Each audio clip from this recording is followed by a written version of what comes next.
الحمد لله نحمده ونستعينه ونستغفره ونعوذ بالله من شرور أنفسنا ومن سيئات أعمالنا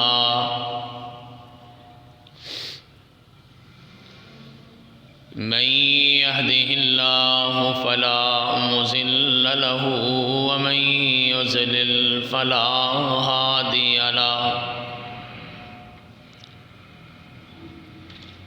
أشهد أن لا إله إلا الله وحده لا شريك له وأشهد أن محمدًا عبده ورسوله صلى الله عليه وسلم أما بعد فيا أيها الناس آواز تھوڑی کم کریں إن أحسن الكلام كلام الله وأحسن الهدي هدي محمد صلى الله عليه وسلم وإن شر الأمور محدثاتها وكل محدثة بدعة وكل بدعة ضلالة وكل ضلالة في النار اللهم صل على محمد وعلى آل محمد كما صليت على إبراهيم وعلى آل إبراهيم إنك حميد مجيد اللهم بارك على محمد وعلى آل محمد كما باركت على إبراهيم وعلى آل إبراهيم إنك حميد مجيد رب اشرح لي صدري ويسر لي أمري واحلل عقدة من لساني يفقهوا قولي سبحانك لا علم لنا إلا ما علمتنا إنك أنت العليم الحكيم اللهم انفعنا بما علمتنا وعلمنا ما ينفعنا وزدنا علما أعوذ بالله من الشيطان الرجيم بسم الله الرحمن الرحيم يا أيها الذين آمنوا اتقوا الله حق تقاته ولا تموتن إلا وأنتم مسلمون يا أيها الناس اتقوا ربكم الذي خلقكم من نفس واحدة وخلق منها زوجها وبث منهما رجالا كثيرا ونساء واتقوا الله الذي تساءلون به والأرحام إن الله كان عليكم رقيبا يا أيها الذين آمنوا اتقوا الله وقولوا قولا سديدا يصلح لكم أعمالكم ويغفر لكم ذنوبكم ومن يطع الله ورسوله فقد فاز فوزا عظيما قال الله سبحانه وتعالى في مقام آخر أعوذ بالله من الشيطان الرجيم يا أيها الذين آمنوا كلوا من طيبات ما رزقناكم واشكروا لله إن كنتم إياه تعبدون صدق اللہ مولانا العظیم۔ تمام تر تعریفات اللہ وحدہ لا شریک کے لیے، ہر قسم کے جائز درود و صلاۃ و سلام آقائے دو جہاں نبی کل زماں جناب محمد الرسول اللہ صلی اللہ علیہ وسلم کی پاک پاکیزہ مقدس مطہر مبارک ذات گرامی کے لیے۔ انسان کی بنیادی ضروریات میں سے سب سے اہم ضرورت اس کا کھانا پینا ہے۔ دنیا میں آنے کے بعد سب سے پہلی چیز جس کی اس کو طلب محسوس ہوتی ہے اس کا تعلق کھانے پینے کے ساتھ ہوتا ہے۔ دین اسلام کا مطالبہ یہ ہے، یا دین اسلام کی تعلیم یہ ہے کہ آپ نے جو بھی کھانا ہے وہ حلال بھی ہونا چاہیے، پاک بھی ہونا چاہیے، اور یہ اتنا ضروری ہے کہ رسول اللہ صلی اللہ علیہ وسلم نے ارشاد فرمایا، قیامت کے دن جب انسان اپنی قبر سے نکل کے اللہ کے دربار کی، اللہ کی عدالت کی طرف جائے گا نا،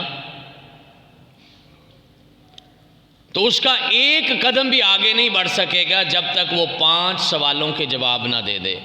حدیث مشہور ہے، لہٰذا میں صرف اپنے موضوع سے متعلق جو بات ہے وہ کروں گا۔ کہا کہ یہ پوچھا جائے گا کہ رزق کہاں سے حاصل کیا اور کہاں پہ خرچ کیا۔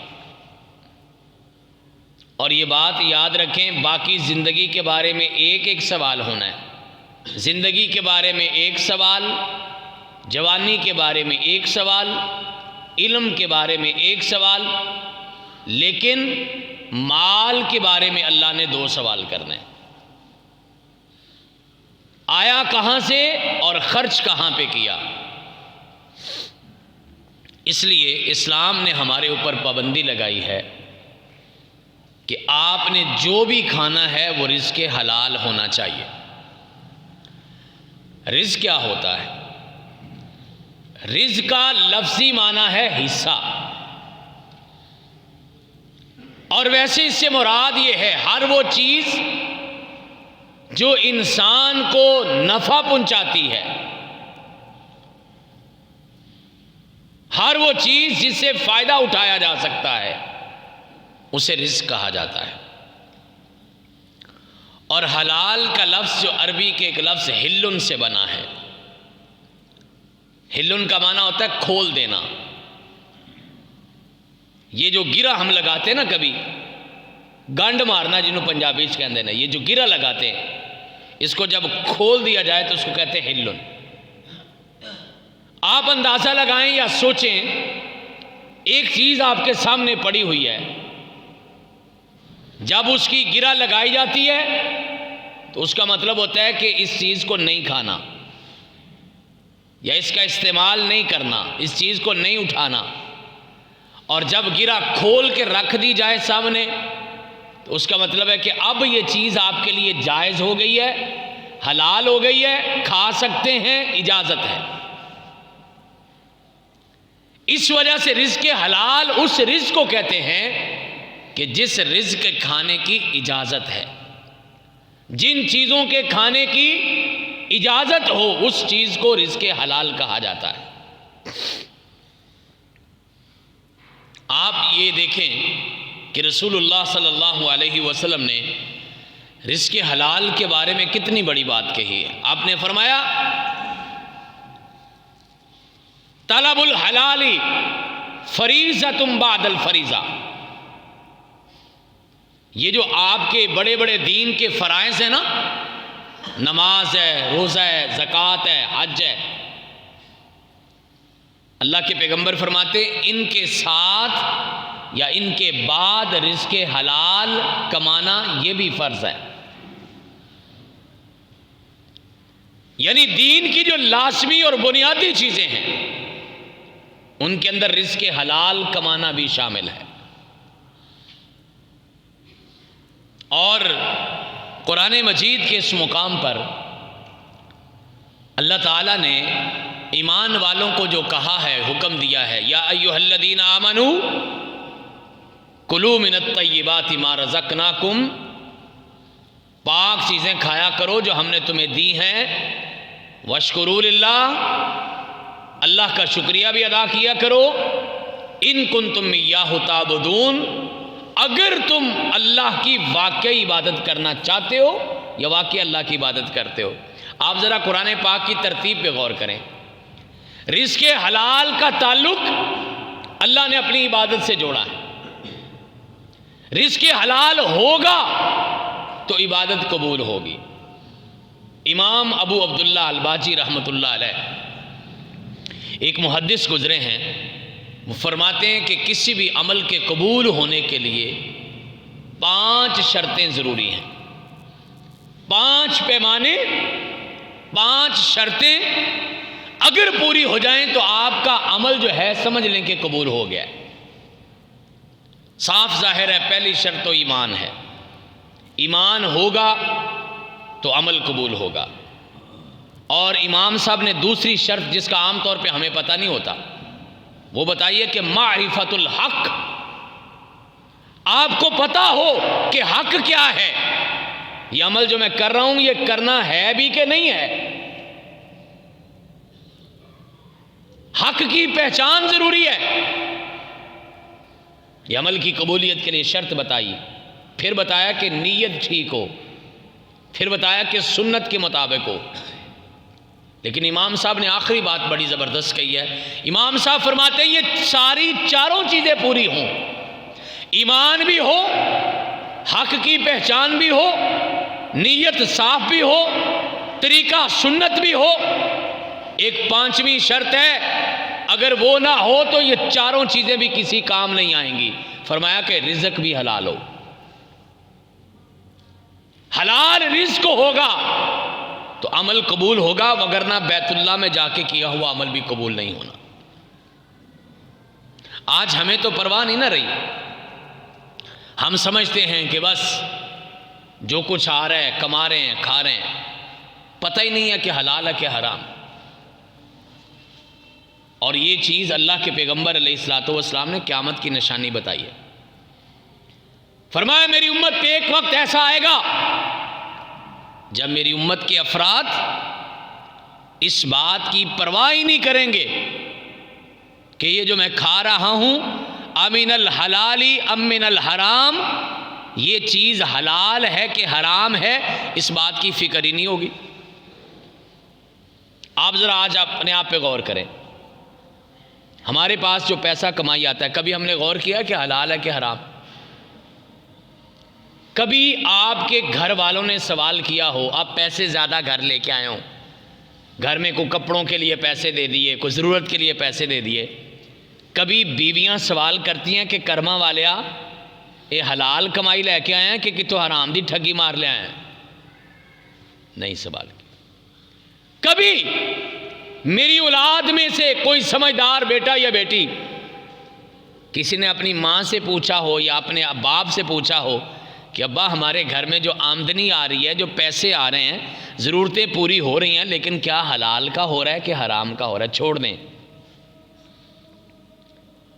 ہمیں دیکھ لیں، ہم کبھی مسجد میں آپ چندہ لے کے آئیں، کبھی کسی نے سوال کیا کہ تیری روزی حلال کیا یا حرام کی؟ میں اپنے آپ کو شامل کر کے کہہ رہا ہوں. کبھی زمانہ تھا، ہم سنتے ہیں اپنے بزرگوں سے، ہمارے بزرگ شرط لگایا کرتے تھے کہ حلال کی کمائی کا چندہ ہم نے لینا ہے، حرام کی کمائی کا چندہ ہم نے نہیں لینا۔ ہمیں پتہ ہوتا ہے بندہ سودی ہے، کاروبار سودی ہے، اس کے بھی پیسے لے کے مسجد پہ لگا رہے، کیونکہ ہمارا کام ہے مسجد بڑی ہونی چاہیے، مینار اونچا ہونا چاہیے، سپیکر چنگا ہونا چاہیے، اشتہار بڑا ہونا چاہیے، باقی کوئی ضرورت نہیں ہماری۔ مجھے معاف کر دینا اگر کوئی میری بات بری لگے تو، لیکن سچ یہی ہے، ہمیں پتہ ہے کہ بندہ سودی ہے، پورا جلسہ ہوتا ہے لیکن پورے کے پورے علماء کی روٹی اس کے گھر میں پکتی ہے۔ یہ میں اس مسجد کی بات نہیں کر رہا، یہ میں پورے پاکستان کی بات کر رہا ہوں۔ ہمیں جانے کا موقع ملتا ہے، ہم دیکھتے رہتے ہیں۔ کبھی کسی نے کبھی آنے والوں نے غور کیا ہے، کھانے والوں نے غور کیا ہے کہ جن دے گھر ساڑی روٹی پکائی جائے، ایک کمائی بھی حلال دی ہے کہ نہیں ہے؟ کائنات کے امام نے فرمایا تھا لا یبالی المرء، بندہ پرواہ نہیں کرے گا کہ آنے والی روٹی حلال کی ہے کہ حرام کی ہے، جبکہ اس کا اتنا بڑا کردار ہے۔ کہتے ہیں جس طرح جان کے بغیر جسم مردہ ہو جاتا ہے، جان نہ ہو تو جسم بیکار ہے۔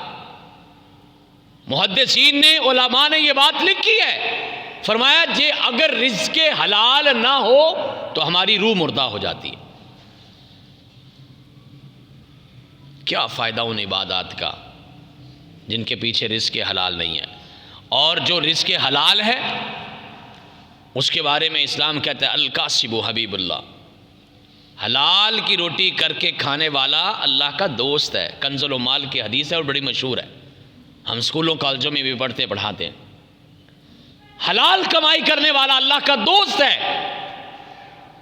اور بلکہ کنز المال کے اندر ہی ایک اور بھی حدیث موجود ہے، پیارے نبی صلی اللہ علیہ وسلم فرماتے ہیں جو بندہ حلال کی روٹی کے لیے محنت کرتا ہے وہ اسی طرح ہوتا ہے جس طرح اللہ کے راستے میں جہاد کر رہا ہے۔ رزق حلال عبادت بھی ہے، رزق حلال فرض بھی ہے، رزق حلال جہاد بھی ہے۔ آپ غور کریں مجاہد کیا کرتا ہے؟ دشمن کے خلاف، شیطان کے خلاف، شیطانی قوتوں کے خلاف جا کے لڑتا ہے، اور جو بندہ شیطانی قوتوں کے خلاف لڑ کے حلال کی روزی کماتا ہے اللہ نے اس کو بھی مجاہد شمار کیا ہے۔ اور یہ بات یاد رکھیے، یہ جو ہم محنت کرتے ہیں اس کا صلہ اور بدلہ ہمیں دنیا میں مل جاتا ہے۔ ایک بندے نے صبح سے لے کے شام تک محنت کی، 800-900 روپیہ کما لیا، 1000 کما لیا، یہ ہے دنیا کا بدلہ۔ اگر رزق حلال ہوا تو اس کا ایک بدلہ بھی باقی ہے، اور وہ بدلہ ملے گا قیامت کے دن، اور ملے گا جنت کی صورت میں۔ کائنات کے امام مسجد نبوی میں تشریف فرما ہیں، صحابہ اکرام بھی بیٹھے ہوئے ہیں، جماعت ہو گئی، لوگوں نے ذکر اذکار جو فرض نماز کے بعد یا فجر کے بعد بالخصوص اور مغرب کے بعد اذکار ہیں وہ پڑھ لیے۔ اس کے بعد ایک صحابی اٹھے، مسجد کی دیواریں چھوٹی چھوٹی تھی، جلدی سے گئے گھر سے کپڑے چپڑے اٹھائے، جس طرح ہم منڈی شنڈی میں جانا چاہیں بازار میں، اور منڈی کی طرف نکل پڑے۔ صحابہ اکرام رضوان اللہ علیہ مجمعین کہنے لگے بڑا عجیب بندہ ہے، صبح صبح انہوں کو ماندی پہ گئی ہے۔ صحابہ نے یہ تبصرہ کیا، پیارے نبی صلی اللہ علیہ وسلم نے صحابہ کو منع کر دیا، کہا میرے صحابہ اس نے فرض تو پورا کر لیا نا، نماز تو پڑھ لیا نا، کوئی ذکر اذکار قرآن پڑھ لیا نا، اگر یہ صبح صبح منڈی اس لیے جا رہا ہے کہ میں حلال کی روٹی کماؤں گا اور اس کے ساتھ اپنے آپ کو اور اپنی برادری کو، اپنے فیملی کو، اپنے خاندان کو پالوں گا، کائنات کا پیارا نبی فرماتا ہے پھر میرے صحابہ اس کو باتیں نہ کرو، اس کے قدم منڈی بازار کی طرف نہیں جا رہے، اللہ کی جنتوں کی طرف جا رہے ہیں۔ شرط ایک ہے، حلال کمانا ہے، حلال۔ جو ہمارے اسلاف تھے، ہمارے بزرگ تھے، وہ اس بات کا کتنا خیال کرتے تھے۔ امام ابو حنیفہ رحمۃ اللہ علیہ کے بارے میں ایک بڑی مشہور بات ہے، کسی آدمی کو قرضہ دیا، قرضہ لینے کے لیے گئے، اس کا دروازہ کھٹکھٹایا اور دروازے سے پرے ہو کے کھڑے ہو گئے، ہونا بھی پرے چاہیے، یہ مسئلہ بھی ہے نا، بالکل دروازے کے سامنے نہیں کھڑے ہونا چاہیے۔ دیکھیں دین کتنا پیارا ہے، ایک ایک بات بتائیے، فرمایا پیچھے ہٹ کے کھڑے ہو جاؤ، دروازہ کھلے تو گھر میں نظر نہ پڑے۔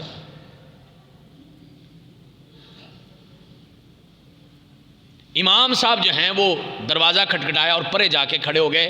دیوار تھی، سایہ تھا، وہاں کھڑے نہیں ہوئے، پرے جا کے دھوپ میں کھڑے ہو گئے. پاس ایک بندہ گزرا، اس نے کہا امام صاحب سایہ بھی موجود ہے، دھوپ بھی بڑی سخت ہے، آپ وہاں کھڑے ہو جائیں.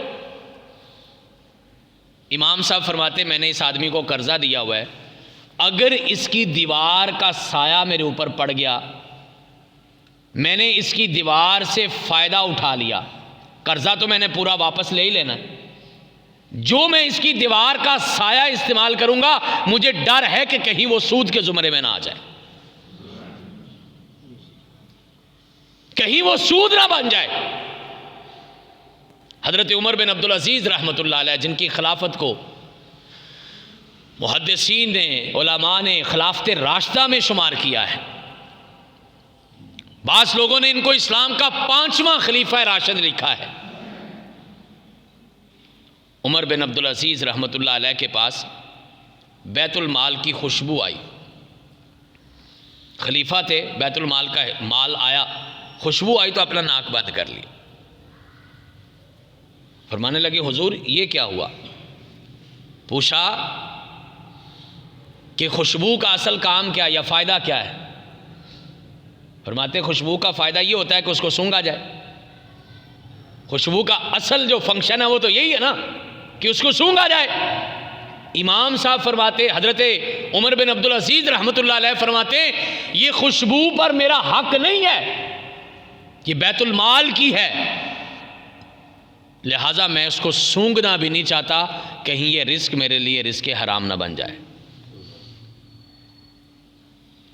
حضرت ذوالنون مصری رحمۃ اللہ علیہ مصر کے ایک بہت بڑے محدث اور عالم گزرے.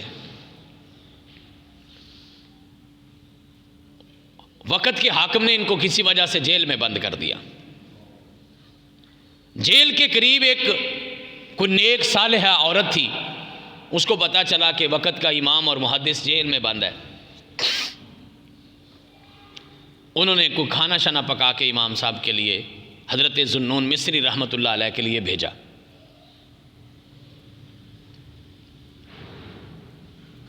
وہ جیل کے سپرڈنٹ جو تھے ان کے پاس پہنچا، انہوں نے آ کے وہ کھانا امام صاحب کو پیش کیا. اس وقت کے ولی کو اور وقت کے محدث کو، اس اللہ کے نیک اور متقی پرہیزگار بندے کو پیش کیا. انہوں نے لینے سے انکار کر دیا. عرض کیا کہ خاتون نیک ہے، کمائی اس کی حلال کی ہے، پکایا اس نے عقیدت اور محبت سے ہے، تو آپ قبول فرمائیں. آپ اپنے اسلاف کا تقوی اور پرہیزگاری ذرا دیکھیں. حضرت ذوالنون رحمت اللہ علیہ فرماتے بے شک عورت بھی نیک ہے، رزق بھی حلال ہے، پکایا بھی اس نے عقیدت احترام سے ہے، لیکن تو جو جیل کا سپرڈنٹ ہے، تو ایک ظالم بادشاہ کے ماتحت ہے اور ظالم حاکم حکمران کی ماتحتی میں کر رہا ہے، تو حرام کی کمائی کھا رہا ہے، میں نے نیک کھانا آیا ہوا تیرے ہاتھ لگے، اب یہ میرے لیے حلال نہیں رہا. کھانا حلال ہے، بھیجنے والے نیک ہیں، پکانے والے نیک ہیں، روٹی روزی نیکی ہے. درمیان میں جو راستہ بنا، جو واسطہ بنا، وہ چونکہ وقت کے حکمران کا غلام اور اس کا ماتحت تھا، فرمایا تیری روٹی چونکہ حلال نہیں ہے، لہٰذا میں نے اس ہاتھ کا دیا ہوا بھی نہیں کھانا کہ جس ہاتھ کی روٹی اپنی حلال کی نہیں. یہ وہ احتیاط ہے جو ہمارے بڑے بزرگ اور ہمارے اسلاف کیا کرتے تھے. حضرت ابوبکر صدیق رضی اللہ تعالیٰ عنہ کے بارے میں عام طور پہ آپ نے واقعہ سنا ہوگا. آپ کا ایک غلام تھا، اس نے ایک دن دودھ کا ایک پیالہ آپ کی خدمت میں پیش کیا، پی لیا. پینے کے بعد خیال آیا کہ میں نے پوچھا نہیں کہ یہ کہاں سے آیا ہے. فوری طور پہ غلام سے پوچھا بھائی یہ جو آپ نے دودھ مجھے تحفہ کے طور پہ پیش کیا یہ کہاں سے آیا ہے؟ وہ غلام کہنے لگا کہ اسلام لانے سے پہلے، مسلمان ہونے سے پہلے میں نجومی پن کیا کرتا تھا، لوگوں کو باتیں بتاتا تھا، آنے والے وقت کی خبریں دیتا تھا اور اس سے پیسے لیتا تھا۔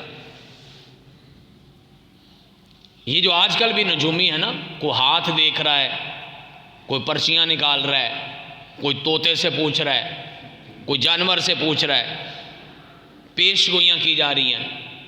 بس ایک ہی بات اپنے آپ کو سمجھا لو اور عقیدہ بنا لو، آنے والے وقت کی خبر صرف اللہ کو ہے، اللہ کے علاوہ اللہ کے رسولوں کو بھی اتنی ہے جتنی اللہ نے بتائی ہے، اس سے زیادہ نہیں پتہ۔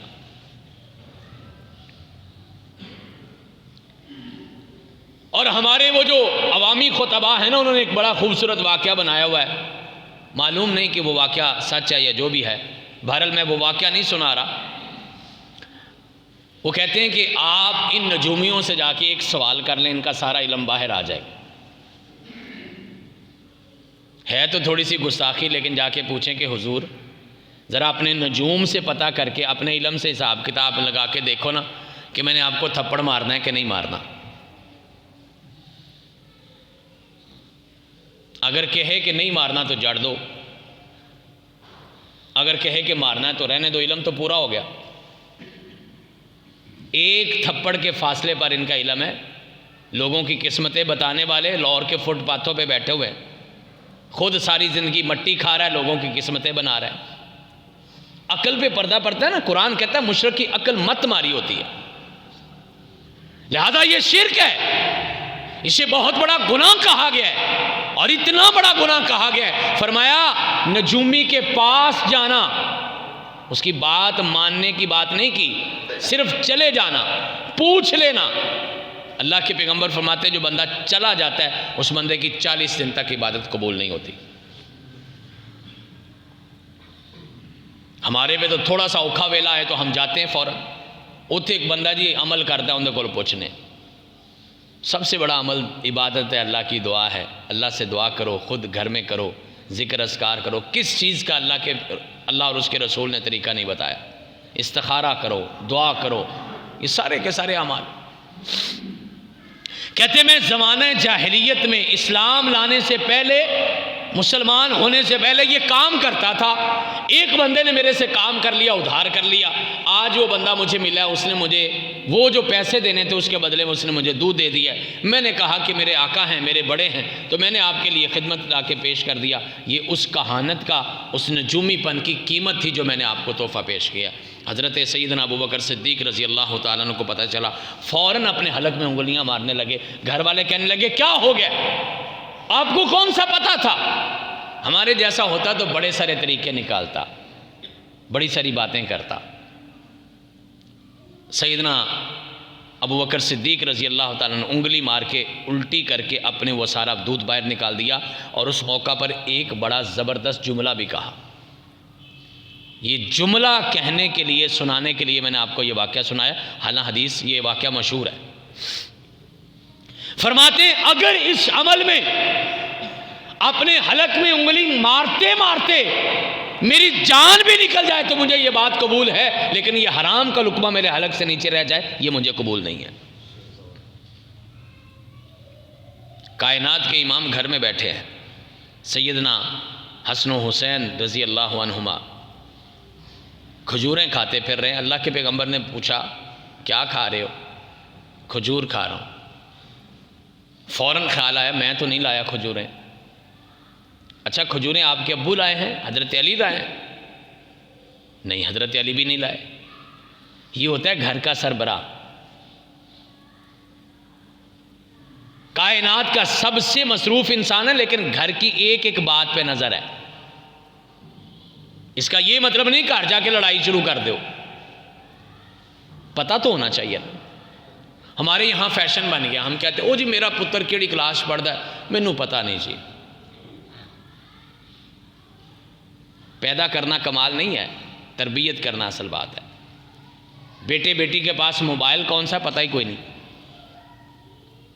یہ نہیں گھر کا سربراہ۔ یہ کہا یہ منہ میں کیا ہے؟ کھجور میں نہیں لایا، علی لایا؟ نہیں وہ بھی نہیں لائے رضی اللہ تعالی۔ پھر کہاں سے آئی ہے؟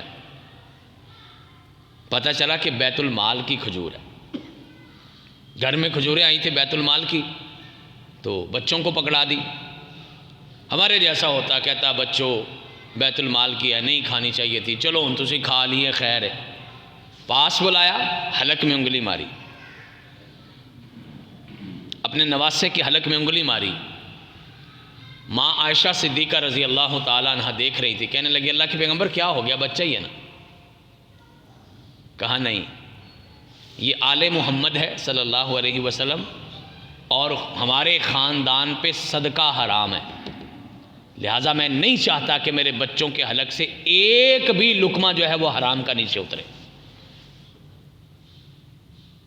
اور جب اولاد کو اتنا حلال کھلایا ہو نا، پھر اولاد جا کے کربلا میں آپ کے دین کو بچانے کے لیے اپنی جان بھی قربان کرتی ہے. اگر اولاد کو حرام کھلایا ہو نا تو اولاد آپ کی بات بھی نہیں مانتی، حلال کھلایا ہو تو آپ کے لیے جان بھی قربان کر دیتی ہے. یہ فرق ہے حلال اور حرام میں. اور یہی ہمارے اسلاف نے، ہمارے دین نے یہ ہمیں سکھایا، ہمارے بزرگوں نے، بڑوں نے یہ کر دکھایا.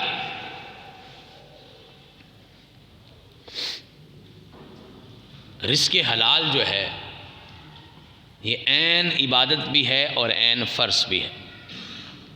ایک بات اپنے آپ کو سمجھا لیں، ہمارا فرض صرف کمانا نہیں ہے، ہمارا فرض حلال کمانا ہے. یہ مسلمان میں اور غیر مسلم میں یہ فرق ہے. عام آدمی ہے وہ صرف کمائی کی بات کرے گا، حلال آئے حرام آئے، چھین کے آئے چوری آئے، داؤ لگاؤ، پیسہ آنا چاہیے. لیکن مسلمان کی یہ زندگی نہیں ہے. مسلمان کی زندگی یہ ہے کہ حلال ہونا چاہیے. یہ گھڑی مجھے پکڑا دیں، وہ سامنے مجھے نظر نہیں آتی لائٹ کی وجہ سے. گھڑی، مسلمان کا فرض ہے کہ وہ حلال کمائے. اور پھر حلال جو ہے یہ تو ہمارا دنیا کا تجربہ ہے نا، حلال کا تھوڑا بھی کافی ہے اور حرام کا زیادہ بھی تھوڑا ہے.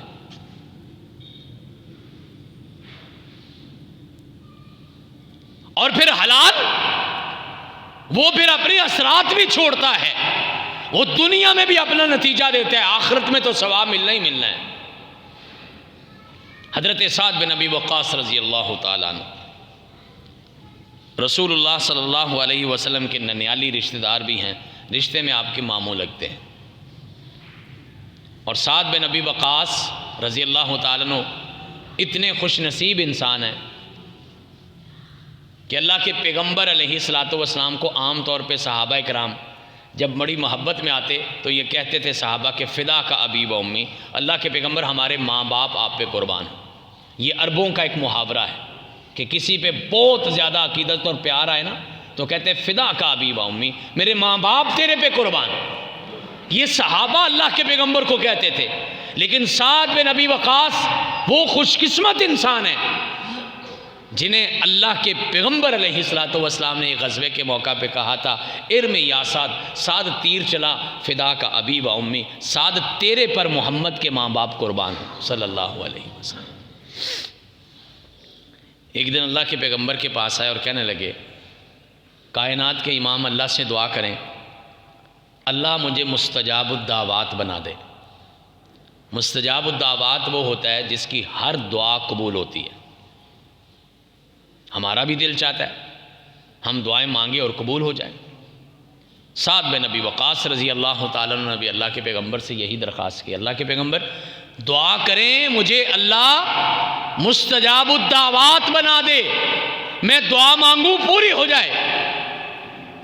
کائنات کے امام فرماتے سعد ایک وعدہ تم کرو، دعا میں کرتا ہوں پوری اللہ کرے گا. میرے ساتھ وعدہ کرو ساری زندگی حرام نہیں کھانا، اللہ تمہیں مستجاب الدعوات بنا دے گا. جنگ قادسیہ کا موقع ہے، اللہ کے پیغمبر دنیا سے تشریف لے گئے، حضرت عمر رضی اللہ تعالیٰ عنہ کا زمانہ تھا.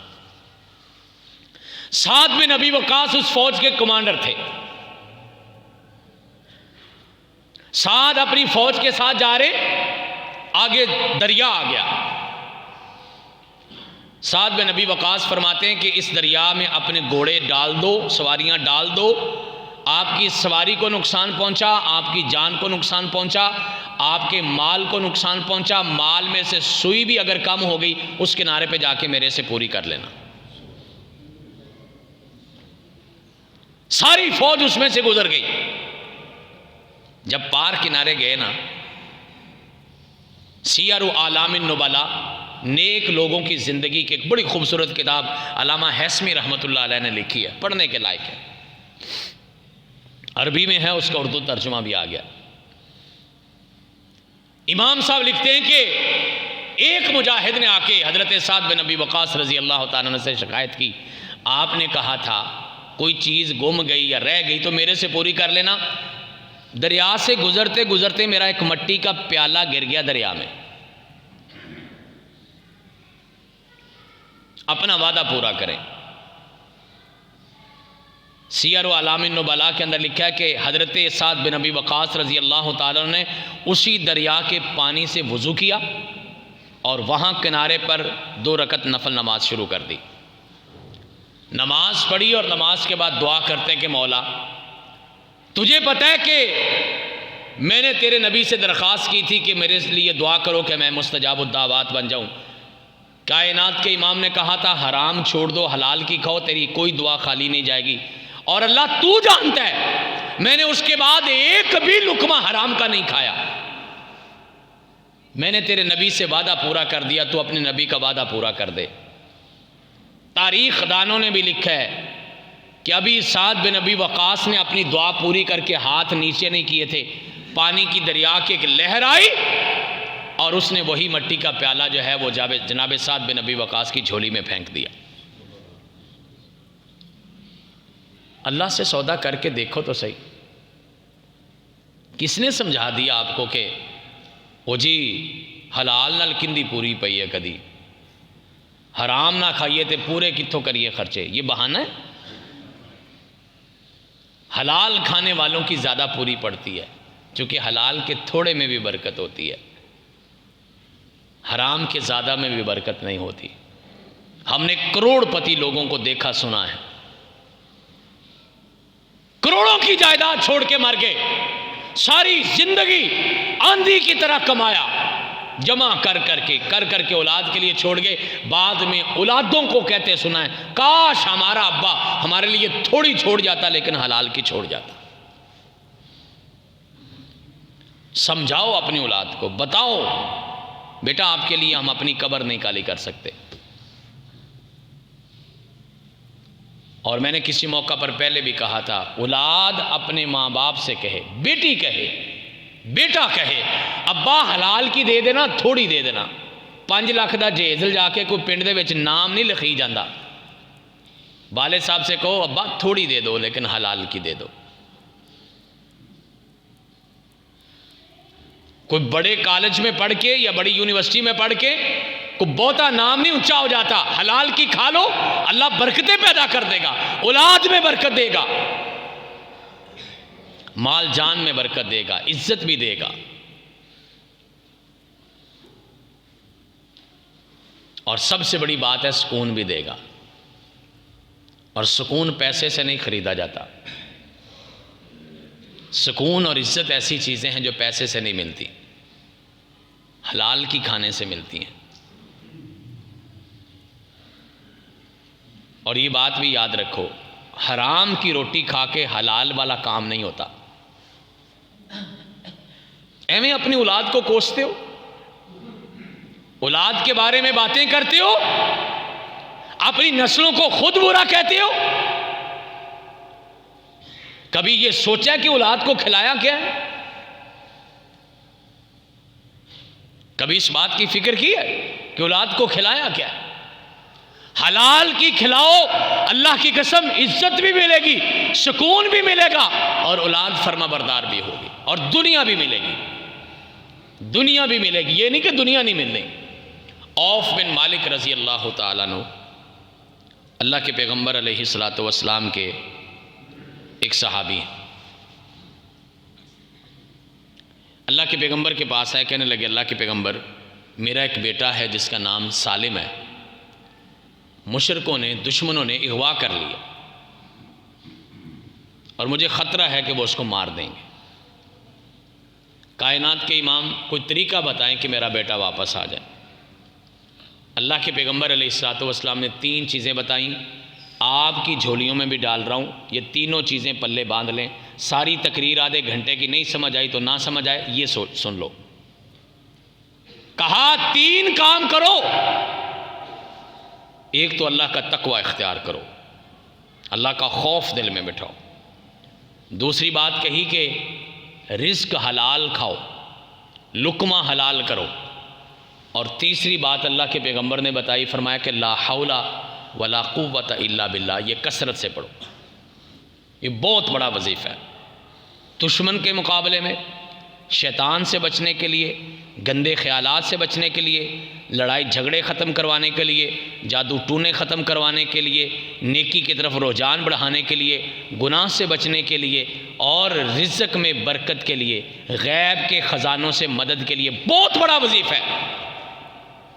اور کائنات کے امام نے ایک دوسری حدیث پاک میں اس کو جنت کے خزانوں میں سے خزانہ قرار دیا، عرش کے خزانوں میں سے خزانہ قرار دیا، لا حول ولا قوت الا باللہ۔